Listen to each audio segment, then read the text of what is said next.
ఎప్పుడు వచ్చింది ఆ నోటీస్ నీకు తెలీదా? రమ్మను మాట్లాడుతూ ఉన్నాడుగా అడుగు. వైవి సుబ్బారెడ్డికి విజిలెన్స్ డిపార్ట్మెంట్ వాళ్ళు ఎన్ని రోజుల క్రితం నోటీస్ ఇచ్చారు?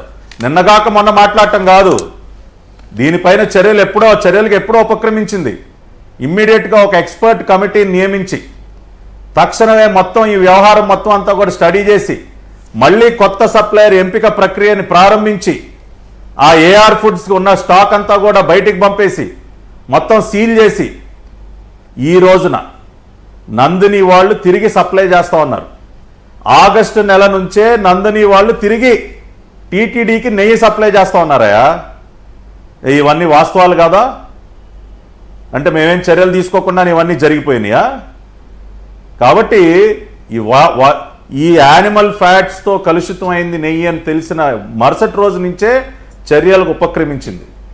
ఎన్డీడీబీ వారు స్వయంగా ఇది కూడా చెప్తాను, మళ్ళీ భవిష్యత్తులో ఇటువంటివి పునరావృతం కాకుండా ఉండటం కోసం నేషనల్ డైరీ డెవలప్మెంట్ బోర్డు ఎవరైతే ఈ రిపోర్టు తయారు చేశారో వాళ్ళ చేత ఇవాళ ల్యాబ్ కూడా పెట్టిస్తా ఉన్నారు చంద్రబాబు నాయుడు గారు. తిరుమలలో దాదాపు 80 లక్షల రూపాయలు, అది కూడా ఎన్డీడీబీ వాళ్ళు కేంద్ర ప్రభుత్వం మేమే భరిస్తామని చెప్పి వాళ్ళు ఉచితంగా ల్యాబ్ కూడా పెడతా ఉన్నారు. కాబట్టి తీసుకోవాల్సినటువంటి అన్ని చర్యలు తీసుకున్నాం, దానిలో ఎటువంటి అనుమానం లేదు. ఇక ఆయన మాట్లాడినటువంటి 2-3 అంశాలు ఇంకా అవి కూడా మాట్లాడుకోవాలి. దానికి ముందు వికే గారు ఈయన తిరుమల పవిత్రత గురించి, తిరుమల శాంక్టిటీ గురించి ఈయన మాట్లాడుతూ ఉన్నాడు కదా. ఈయన తిరుమల కొండపైన స్వామివారి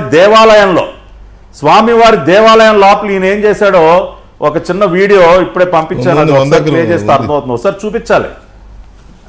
అదే మీ దగ్గర ఉంది, అది ఒకసారి ప్లే చేయమనండి సార్. అంటే స్వామివారి దేవాలయంలో ఈయన ఏం పని చేశాడో కూడా ఒకసారి చూపిద్దాం. ఇవాళ దేవాలయ పవిత్రత గురించి మాట్లాడుతున్నాడు కదా.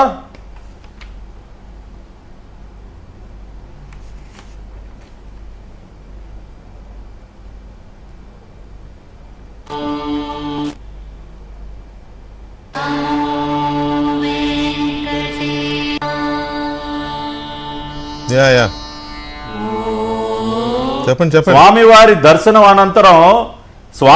దర్శనం అనంతరం ఎంతో పవిత్రంగా, ఎంతో సాంప్రదాయబద్ధంగా అక్కడ వేద పండితులందరూ ఆశీర్వచనం ఇచ్చి స్వామివారి అక్షింతలను వేస్తారండి తల మీద. ఈ దుర్మార్గుడు ఏం చేస్తా ఉన్నాడు? అక్కడ స్వామివారి గుడిలోనే స్వామివారి అక్షింతలని దులిపేసుకుంటున్నాడు. చాలా చిరాకు, ఇట్లా చిరాకు చూసారా? వీడు హిందూ ద్రోహిగాక ఏంటండి, వీడికి హిందూ ద్వేషిగాక వీడెవడు? అసలు ఎవడన్నా పనిచేస్తాడా గుడి లోపల? ఇవాళ ఇతను హిందూ ధర్మం గురించి, హిందూ మతం గురించి మాట్లాడతాడా? టీటీడీ బోర్డుకి అంటండి ఈయన అందరూ చాలా పవిత్రమైనటువంటి వ్యక్తులను పెట్టాడంట దేవాలయ పవిత్రతని కాపాడటం కోసం. వైవి సుబ్బారెడ్డికి సర్టిఫికెట్లు ఇస్తా ఉన్నాడు. ఆయన ఎంత పుణ్యాత్ముడండి, సూపర్ స్వామి అంట.